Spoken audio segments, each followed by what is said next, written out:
What's going on, guys? This is Empty Box, and this is Ghost Recon Future Soldier multiplayer, and this is my first actual multiplayer game in the full version, as well as my first game that did last more than 15 seconds before host migration.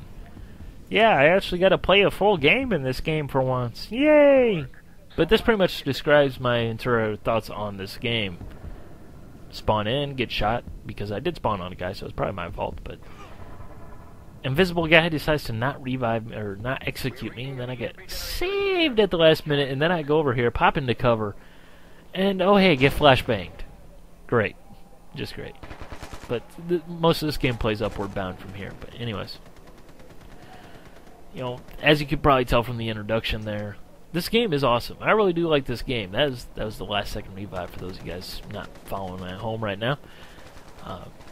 You know, it's just enjoyable. It's a riot to play. It truthfully is. But at the same time, it's buggy. It's a mess. The connections are completely unreliable.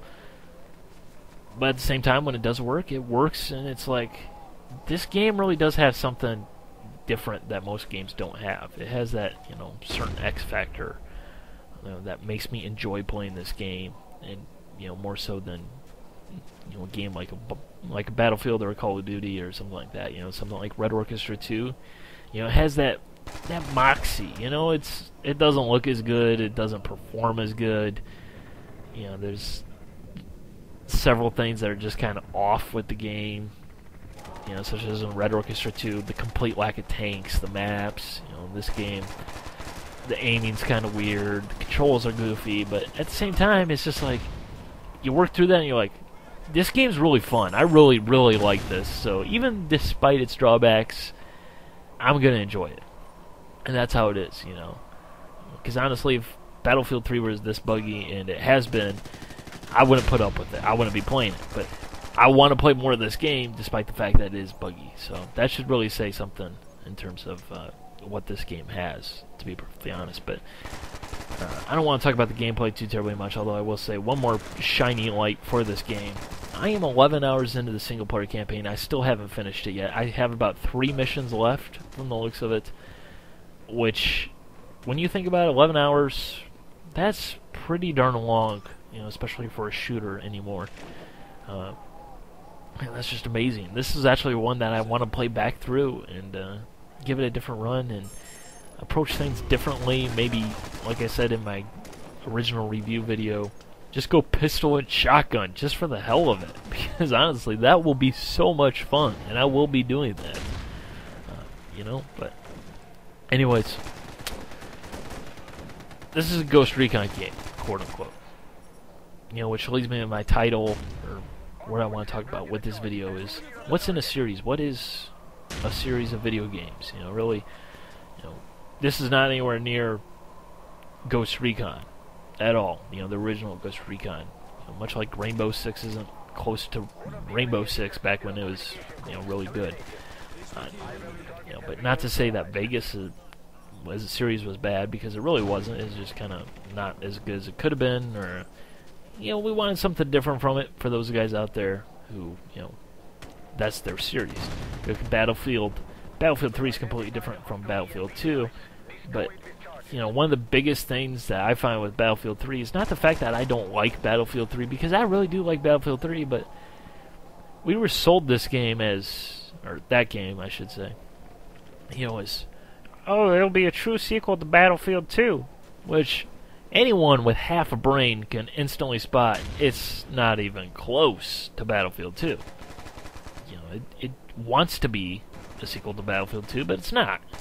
You know, it doesn't need to. They didn't need to sell it to us as a true sequel to Battlefield 2. They really didn't. You know, much like Bad Company 2, they didn't, you know, sit over there on that side of the fence saying, oh, this game's a completely just like Battlefield 2, because we all know that you guys love Battlefield 2, so we'll just keep saying that it's like Battlefield 2 to try and sell you that, right? They didn't need to do that, because they didn't have to do that. You know, they didn't have to do that with Battlefield 3. Just like, you know, with this game, they didn't need to say, oh yeah, this is a Ghost Recon game, because it's not a Ghost Recon game. To be perfectly honest, a lot of people are raging about the fact that this is a quote-unquote Ghost Recon game, and really nothing similar to the original Ghost Recon has happened. for a very long while. I mean, honestly, the closest thing I can think of is maybe a Red Orchestra in terms of that. It's realistic, but it's not super realistic, but it's still realistic, and it makes no, you know, it doesn't try to hide behind that with, you know, fancy gun balancing and everything's got to be the same and nice and fair, you know, because real war ain't fair, which I think is kind of one of the things that they used in promoting this game, where only the dead fight fair. But you know, this game didn't need to be a quote-unquote Ghost Recon game, and because of the fact that it is a Ghost Recon game, it kind of gets it's gotten a lot of hate for the simple fact that it has Ghost Recon in the name. You know, Battlefield 3, it was sold as a sequel to Battlefield 2, but it's not. You know, it'd be like, you know, there's two examples that I want to bring up of games that have really evolved well, because we do want games to evolve, and they have to evolve, which, you know, is largely responsible for the things that we've seen in gaming recently. But two examples of evolution done right, in my opinion: Metal Gear Solid 4. Of course, I'm a huge Metal Gear Solid fan, if you couldn't tell by my name, as well as the Counter-Strike. Of course, Metal Gear Solid 4 is much more pew-pew than you know, Metal Gear Solid 1, 2, and 3. But at the same time, in that game, it was always really, really, really clear that you are supposed to be sneaking through the game. You know, that's the purpose of playing Metal Gear Solid. You just inch along the ground at times. You sneak by when that guard's not looking. You know, that is what Metal Gear Solid is. You know, while Metal Gear Solid 4, you could just basically mow down waves upon waves of enemies and basically plow through the game if you wanted to. Who wanted to do that? Not me. I didn't enjoy just shooting everything, you know, running around like it's just basically a third-person shooter. And that's not what I played that game for, so I didn't approach it like that, you know?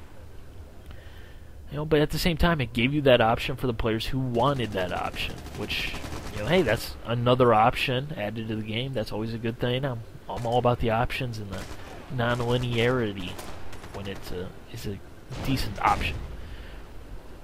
You know, switching over to Counter-Strike, you know, with Global Offensive on the horizon, which unfortunately I haven't had a chance to play.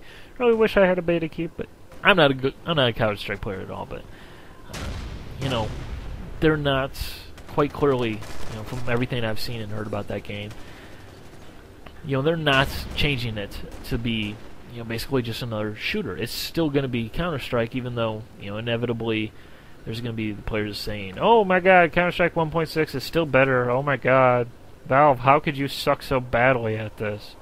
Which, you know, they're not changing it like I mentioned. You know, it's still going to be a very skill-oriented shooter, whether or not people want to think it. You know, I don't think it's going to be like Call of Duty where you basically two-shot people in the toes. It's not going to happen. They're not going to change it like that.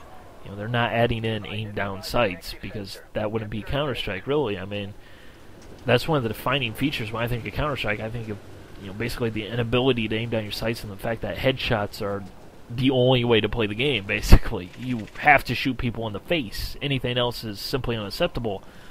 And the game will definitely show you that when you end up dying a lot, because I die a lot because I don't shoot people in the face a lot in that game. But, you know, they're not changing the formula. They're not abandoning what made their game, you know. I mean, like I said, aim down sights and a modern damage system with regenerating health in Counter-Strike, yeah, that would be just another shooter. And it would look worse, because the Source engine really doesn't look that great, to be perfectly honest, but it doesn't need to, because it's all about the gameplay, and Valve understands that, because Valve is one of the best developers in the world, if not the best. But I'm going to a different topic there. You know, so a series, it's okay for a series to change, but these developers have got to approach it better, honestly.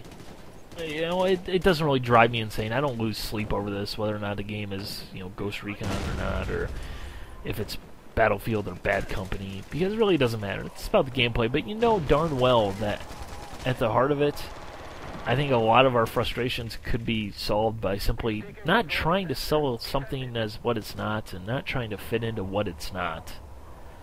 You know, like I mentioned earlier with Battlefield, if Battlefield 3 wasn't supposed to be like Battlefield 2, I'd enjoy it a whole heck of a lot more. You know, it frustrates me much less, but the simple fact that it's supposed to be much more. It should have been much better. It should have much more things that I want from a Battlefield game. You know, you look at Bad Company 2. So many players like Bad Company 2. Bad Company 2 is a great game. I enjoy it myself very much so. But, you know, it was always clear from the start that Bad Company was a spin-off. It wasn't supposed to be a true Battlefield. It was supposed to be a more lighthearted, funnier approach to the games while keeping, you know, somewhat of the same formula. You know, Bad Company 1 was, you know, not really too terribly far from being more of a Battlefield than Battlefield 3 is, to be perfectly honest. You know, and then Bad Company 2 came along, and again, inevitably, a lot of people didn't like Bad Company 2 because it changed something, but, you know, a series has to evolve. That's my point here that I'm getting at. So let me know what you guys think. You know, because obviously we don't want games to stay stationary, but at the same time, I think we're kind of asking for games to stay stationary in the sense that, you know, a lot of times it's like, oh, this game changed. Which, you know, sometimes it works, sometimes it doesn't, you know. It's just kind of a crapshoot. It depends. You know, what do you guys think? What key attributes do you look for in a game that make them what they are? It doesn't matter what game they are. You know, we could be talking about Street Fighter for crying out loud. But games change, they have to change, because otherwise we'd complain about them not changing, but when they change too much, it's just as bad as them not changing. I mean, after all, we all flame on Call of Duty for being basically the same thing, to the point where Modern Warfare 3 is a $60 mod for Call of Duty 4 that plays worse and really looks just as bad. Considering that Call of Duty 4 came out, like, what, 2007? But I don't know. That's just my thoughts. What do you guys think? Alright, bye. Our forces control the supply cache. The supply is available. Our forces secure the supply cache. Our forces were victorious. Well done.